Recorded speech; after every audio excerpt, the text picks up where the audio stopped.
Hari ini kita akan bahas tentang awal dan akhir perjalanan alam semesta. Berikut mari kita telusuri bersama. Menurut model Big Bang, bahwa pada sekitar 13,8 miliar tahun silam, di suatu tempat dan sesuatu yang tidak diketahui, meledak kemudian membentuk alam semesta sekarang. Ledakan ini kemudian dikenal sebagai Big Bang atau dentuman besar. Selama ini, fisikawan dan astronom top dunia telah mempelajari penyebab dan proses ledakan kosmik. Karena ini adalah salah satu pertanyaan paling mendasar untuk mengungkap misteri alam semesta. Lainnya adalah, jika Anda dapat memecahkan misteri Big Bang, maka dipastikan 100% Anda akan mendapatkan hadiah Nobel. Oleh karena itu, selama beberapa peneliti astronomi tentang fisika teori ingin memenangkan hadiah Nobel, maka ini adalah terobosan yang bagus. Disimpulkan bahwa besar kemungkinan Big Bang tidak terjadi dalam sekejap, tetapi melalui proses yang sangat panjang, yaitu proses ledakan lambat yang sama sekali berbeda dari ledakan yang biasa kita lihat. Prosesnya sangat ajaib, kira-kira seperti ini. Di suatu tempat yang hampa tiba-tiba muncul sebuah bola hitam kecil.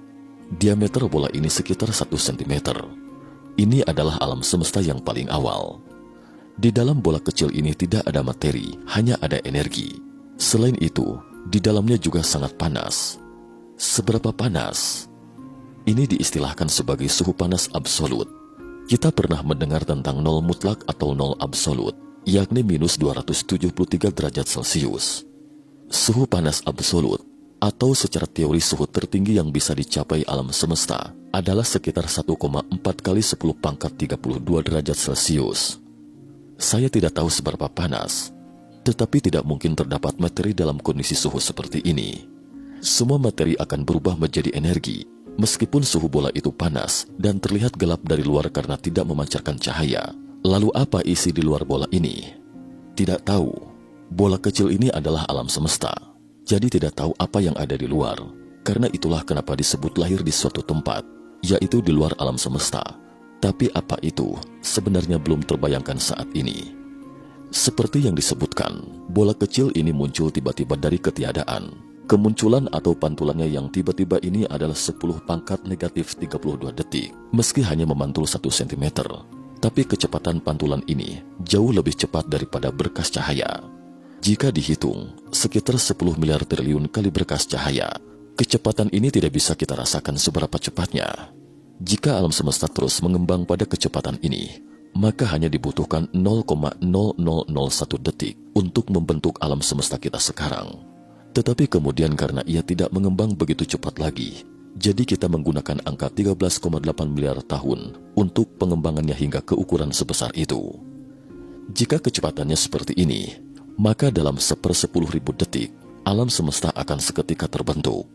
Tidak sempat kita rasakan saking cepatnya, tiba-tiba blep, terbentuklah alam semesta ini. Pada awalnya, sentimeter dalam proses ekspansi ini disebut periode inflasi atau pengembangan kosmik. Periode inflasi ini adalah hasil perhitungan, tetapi tidak dapat diamati.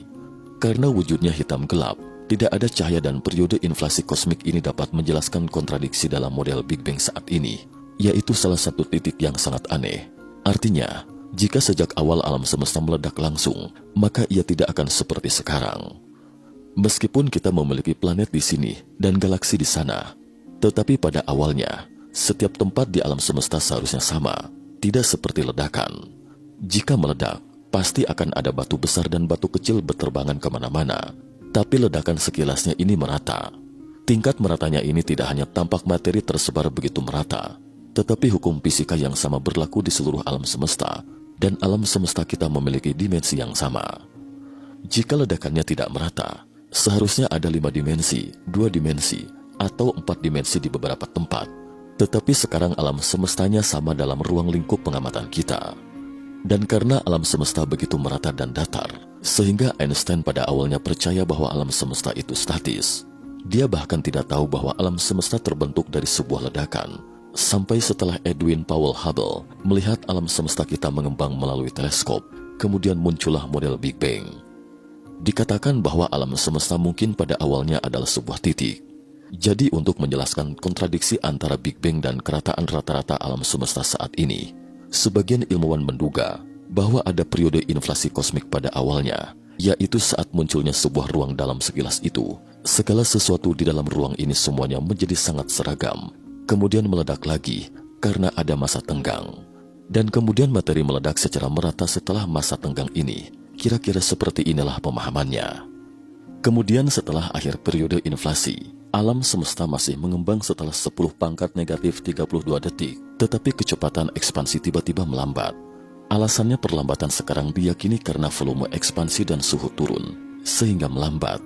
Kemudian ekspansi yang lambat hingga 1/1000 detik setelah kelahiran alam semesta, yaitu 10 pangkat negatif 32 detik hingga 1/1000 detik selama periode ini. Energi di alam semesta mulai perlahan mengembun menjadi materi. Materi paling awal yang mengalami proses kondensasi adalah partikel dasar yang kita kenal, seperti quark, elektron, foton, partikel Higgs, boson, dan materi lainnya. Pada saat yang sama juga muncullah gaya gravitasi, gaya kuat, gaya lemah, dan gaya elektromagnetik, dan partikel-partikel materi yang terkondensasi dalam proses ini. Semuanya muncul berpasangan, yaitu satu materi positif dan satu antimateri. Begitu materi positif dan antimateri bertemu, itu menjadi energi. Kemudian energi mengembun menjadi materi. Jadi itu adalah proses materi dan energi yang muncul dan menghilang lagi. Tetapi pada akhirnya, entah mengapa hanya tinggal sebagian materi positif sementara antimateri hilang. Atau dengan kata lain, mereka muncul berpasangan, kemudian pasangan itu bertemu lalu menghilang. Alam semesta tidak akan terbentuk pada akhirnya. Artinya, ia menghasilkan energi dari ketiadaan, dan kemudian energi ini pada akhirnya seharusnya menjadi ketiadaan. Tidak seharusnya menghasilkan alam semesta kita saat ini. Tetapi entah mengapa antimateri berkurang, sebaliknya lebih banyak materi positif, sehingga terbentuklah alam semesta saat ini. Quark di alam semesta mulai mengembun menjadi proton dan neutron sedetik setelah alam semesta lahir.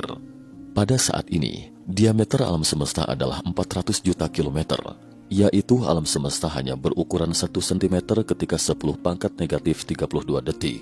Namun dalam 1 detik, diameter alam semesta telah 400 juta kilometer, atau kurang lebih seukuran periode orbit Mars. Dan ketika alam semesta lahir 1 menit kemudian, diameter alam semesta sudah 1 tahun cahaya atau setara dengan 9,4 triliun kilometer. Bayangkan betapa cepat ekspansinya. Seperti yang dikatakan bahwa kecepatannya telah melambat, tetapi juga jauh lebih cepat daripada kecepatan cahaya. Dan hanya dalam tempo 1 menit mengembang ke ukuran seperti itu. Kemudian di alam semesta berukuran 1 tahun cahaya itu, neutron dan proton bergabung membentuk inti atom. Tetapi pada saat ini, inti atom masih belum dapat menangkap elektron karena suhunya terlalu tinggi. Suhunya saat ini mungkin lebih dari 10 miliar derajat. Artinya saat ini, atom yang benar-benar sempurna belum terbentuk. Sebagaimana yang disebutkan, diameter alam semesta ini adalah 1 tahun cahaya. Dan pada saat demikian, alam semesta juga sepenuhnya hitam gelap. Cahaya tidak dapat memancar, dan tidak ada cahaya. Selanjutnya, pengembangan alam semesta semakin lambat. Dan terjadi satu hal yang sangat penting ketika suhu turun ke suhu rata-rata hanya 3000 derajat selama proses pendinginan yang panjang, yaitu inti atom menangkap elektron untuk pertama kalinya. Artinya, setelah suhu turun, elektron tidak berjalan begitu cepat. Kemudian elektron ditangkap di bawah efek elektron positif dan negatif dari gaya elektromagnetik yang melampaui gaya kecepatan energi kinetiknya. Setelah menangkap elektron, foton tidak lagi terhalang oleh elektron dan dapat memancar keluar dari alam semesta. Sebenarnya, elektron seperti tirai yang menghalangi semua cahaya dan tidak dapat memancarkan cahaya. Namun setelah elektron ditangkap oleh inti atom untuk pertama kalinya, foton pun terbebas, tidak akan ditangkap oleh inti atom dan memancar karena tidak ada penghalang dari elektron. Ini adalah kilasan pertama alam semesta. Titik waktu ini adalah 380.000 tahun setelah kelahiran alam semesta, yaitu saat alam semesta perlahan-lahan mendingin dari 1 menit setelah kelahirannya hingga 380.000 tahun yang tersisa. Sampai setelah inti atom untuk kali pertamanya menangkap elektron, foton di alam semesta pun memancar keluar. Oleh karena itu, Big Bang yang benar-benar dapat kita saksikan dengan mata telanjang itu terjadi 380.000 tahun setelah kelahiran alam semesta. Ini juga merupakan sumber radiasi latar belakang gelombang mikrokosmis. Inilah radiasi latar belakang kosmik yang terlihat seperti 380.000 tahun kemudian, dan seperti inilah flash atau kilatannya. Tapi alam semesta sepenuhnya hitam gelap sebelum flash ini. dan kita tidak bisa melihatnya.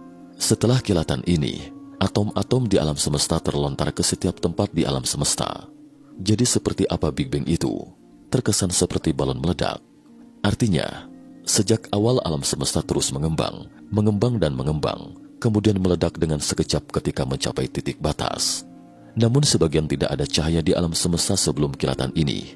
Kita tidak dapat melihatnya dan tidak dapat mengamatinya. Jadi bagian ini masih banyak mengandung misteri yang belum terpecahkan, hanya bisa didapat dengan perhitungan. Tapi saat ini, disimpulkan masih ada cara untuk mengetahui apa yang terjadi pada waktu itu. Artinya, meskipun tidak ada cahaya, tapi ada satu hal yang dapat ditelusuri, yaitu gelombang gravitasi. Saat itu ada gravitasi. Jika bisa menangkap gelombang gravitasi sebelum kilatan alam semesta, kita akan tahu apa yang terjadi ketika itu. Para ilmuwan sekarang mencari titik semacam ini, tetapi belum menemukannya. Jika ditemukan, maka Anda pun akan dianugerahi hadiah Nobel. Hadiah Nobel fisika sekarang seperti ini, yaitu apapun yang Anda temukan di alam semesta, meski setitik, maka Anda dapat meraih hadiah Nobel. Artinya jika Anda menemukan sesuatu dan memberikan sedikit kontribusi untuk mengungkap misteri apa itu alam semesta, harap dicatat, ledakan alam semesta ini adalah semburan atom foton yang tersebar kemana-mana. Namun tidak ada seperti batu yang terlontar, tapi lebih seperti kabut karena sangat kecil, jadi menyembur seperti awan. Dan suhu awan ini juga terus menurun selama proses penyebarannya. Atom-atom kecil juga mulai mengembun dan saling menempel. Proses kondensasi ini berlangsung selama jutaan tahun, dan kemudian bintang pertama di alam semesta lahir dalam kabut gelap ini. Bintang ini adalah atom yang terus berbaur, hingga akhirnya terbentuklah bintang itu. Tapi bintang paling awal di alam semesta ini sekarang diperkirakan sudah tidak eksis. Karena bintang ini meledak jutaan tahun kemudian setelah kelahirannya, dihancurkan oleh ledakan supernova. Jadi sekarang kita tidak bisa melihatnya. Diperkirakan bintang generasi pertama mungkin tidak akan terlihat lagi. Bintang tertua yang kita lihat sekarang adalah bintang generasi kedua. Dan orang yang berhasil menangkap proses Big Bang itu memenangkan hadiah Nobel. Proses Big Bang itu ditangkap mereka secara kebetulan. Awalnya mereka mengira itu adalah derau atau yang biasa disebut noise, yaitu bunyi gelombang yang tidak teratur, tapi belakangan terbukti ternyata itu bukan derau. Ini adalah kontribusi besar mereka. Radiasi latar belakang kosmik adalah bukti paling langsung dari model Big Bang. Begitu radiasi latar belakang kosmik ini dirilis, pada dasarnya teori lain pun mulai goyah. Namun baru-baru ini ada bukti yang menyatakan bahwa mungkin tidak ada proses Big Bang. Sebenarnya, sebelum kelahiran bintang pertama, seluruh kabut berwarna hitam tanpa cahaya sama sekali, sehingga selama jutaan tahun ini juga disebut zaman kegelapan alam semesta, atau dengan kata lain, awalnya alam semesta itu hitam gelap. Setelah 380.000 tahun kemudian dan setelah jutaan tahun dalam kilatan sekejap pada abad kegelapan itu berlalu, sebuah bintang menyala terang dalam kegelapan dari dalam alam semesta. Kelahiran bintang ini tidak hanya menambah sedikit cahaya pada kegelapan itu, tetapi juga menciptakan aneka materi bagi alam semesta. Karena sebelum bintang lahir, hanya ada hidrogen dan tidak ada zat lain di alam semesta. Paling hanya ada sedikit helium, dan bintang yang paling awal pada dasarnya semuanya adalah hidrogen. Dan setelah bintang lahir, di mana karena suhu di dalam bintang yang tinggi, maka fusi nuklir pun dihasilkan. Melalui fusi nuklir ini, zat baru pun mulai terus dihasilkan. Seperti helium, litium, berilium dan boron, semua unsur ini dihasilkan melalui fusi nuklir. Fusi nuklir dapat menghasilkan produk akhir dari fusi adalah besi. Artinya semua unsur kimia hingga besi dihasilkan oleh fusi bintang ini. Namun dalam kehidupan nyata, kita melihat banyak elemen yang lebih berat dari besi, seperti emas, perak dan tembaga yang tidak dihasilkan oleh fusi bintang, tetapi dihasilkan pada saat ledakan supernova ketika bintang itu akhirnya mati. Oleh karena itu, sebagian besar unsur kimia di alam semesta kita kecuali hidrogen dihasilkan oleh bintang. Tentu saja, setelah bintang pertama lahir, akan melahirkan lebih banyak bintang dan planet-planet juga mulai lahir di sekitar bintang, sehingga lahirlah galaksi. Dan galaksi pertama di alam semesta yang paling awal adalah Bima Sakti. Bagaimana cara mengetahui usia galaksi? Ini tergantung pada berapa usia bintang tertua di galaksi ini. Salah satu masalah Bima Sakti adalah kita tidak bisa melihat semuanya. Kita tidak bisa melihat sisi lain dari Bima Sakti. Jadi tidak diketahui berapa usia Bima Sakti yang sebenarnya. tapi diperkirakan masih muda. Jadi untuk menentukan atau memperkirakan usia galaksi dengan melihat galaksi lain, mana yang lebih tua. Belakangan suatu hari sebuah bintang yang sangat tua ditemukan di Bima Sakti. Bintang ini disebut HE 15230901. Usianya sekitar 13,2 miliar tahun. Artinya Bima Sakti lahir hanya 500 juta hingga 600 juta tahun setelah kelahiran alam semesta. Ini adalah galaksi tertua yang kita amati sejauh ini. Namun kita belum sepenuhnya melihat tuntas Bima Sakti.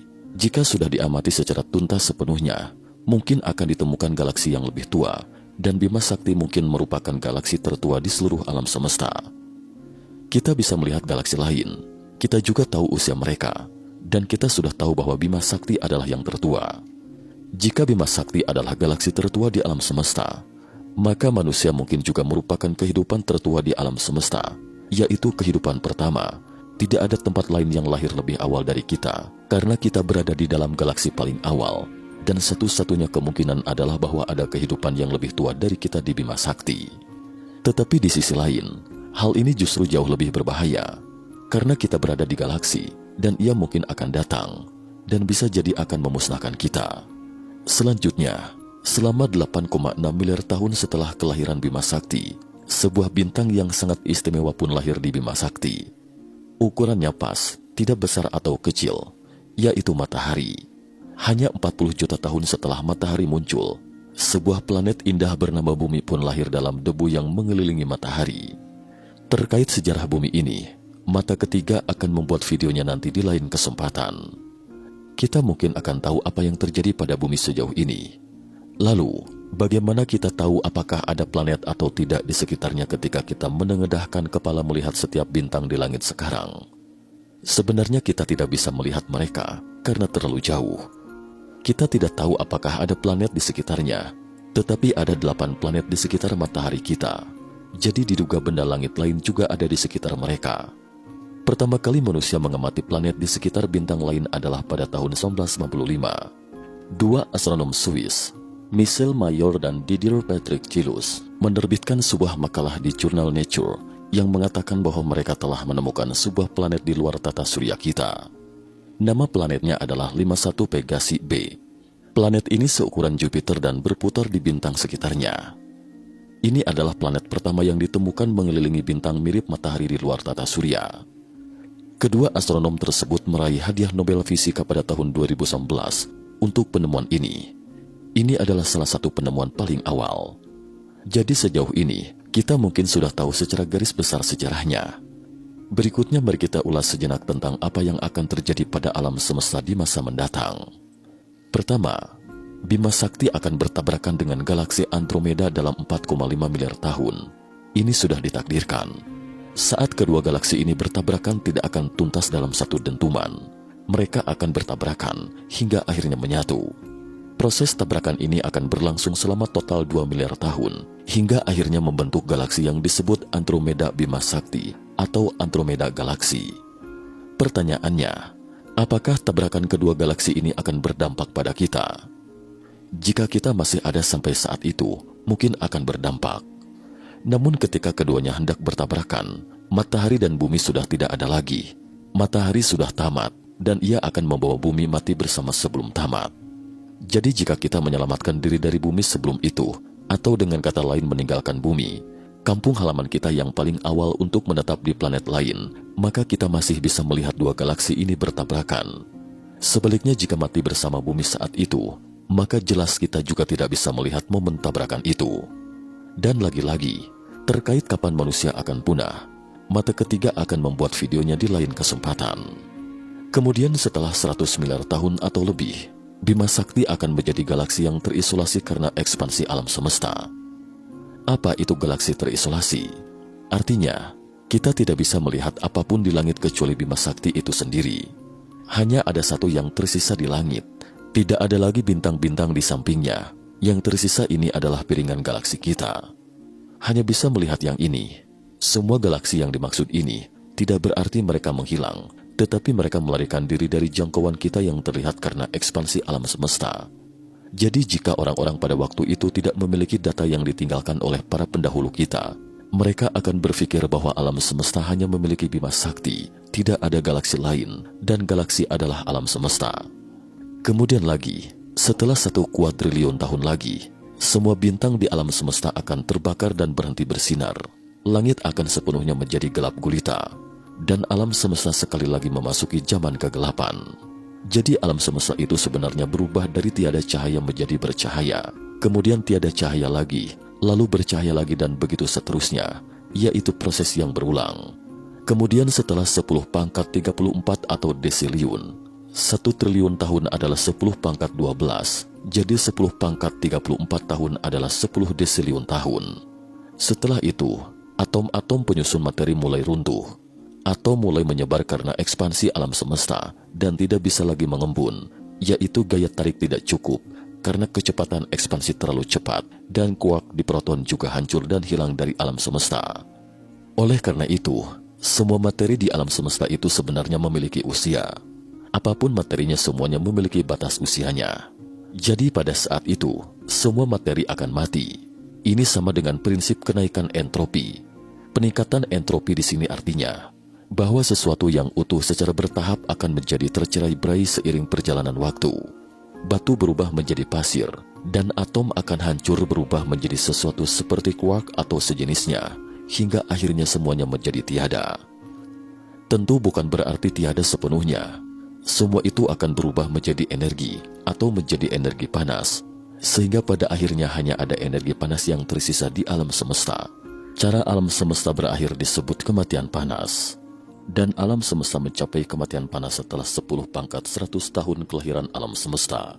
Tentu saja, kematian panas yang saya sebutkan ini bukanlah satu-satunya kemungkinan, yaitu ada banyak hipotesis tentang cara alam semesta berakhir. Banyaknya hipotesis ini karena alam semesta akan mengembang atau tidak. Ini adalah poin kuncinya. Jika pengembangan alam semesta masih berakselerasi, ia akan tercabik-cabik dan berakhir dengan kematian panas alam semesta. Sebaliknya jika tidak mengembang dan menyusut dengan cepat. Contoh misalnya, alam semesta sekarang sedang mempercepat ekspansinya dan tiba-tiba menyusut dengan cepat pada suatu titik waktu tertentu, hingga akhirnya menyusut menjadi sebuah titik, maka alam semesta akan menjadi lubang hitam. Ini juga caranya berakhir, setelah menjadi lubang hitam, kemudian menjadi titik dan menjadi tiada lagi, dan tidak ada yang tahu apakah ketiadaan ini akan terjadi ledakan lagi. Alam semesta yang meledak lagi berada dalam sebuah siklus, dan jika tidak meledak lagi, maka alam semesta pun akan lenyap. Jika alam semesta dalam siklus konstan, yaitu menyusut kembali ke satu titik, kemudian meledak dan menyusut ke satu titik lagi, maka ini menunjukkan entah sudah generasi keberapa alam semesta kita kali ini. Tapi apapun hipotesisnya, alam semesta pada akhirnya akan mati. Hanya saja tidak ada yang tahu bagaimana caranya berakhir. Namun diperkirakan manusia tidak ada lagi jauh sebelum itu. Tapi tidak perlu pesimis. Yang kita bicarakan adalah tentang bagaimana alam semesta kita akan berakhir. Jika teknologi manusia benar-benar telah mencapai tingkat tertentu dan dapat memasuki alam semesta lain, maka ini merupakan hal lain. Beberapa alam semesta mungkin masih sangat muda, sehingga kita bisa pindah ke alam semesta lain melalui lubang cacing. Dan terkait lubang cacing ini, tim Mata Ketiga juga akan membuat videonya di lain kesempatan. Ini adalah satu hal yang sangat diperlukan untuk keabadian manusia. Cukup sekian dulu topik kita hari ini.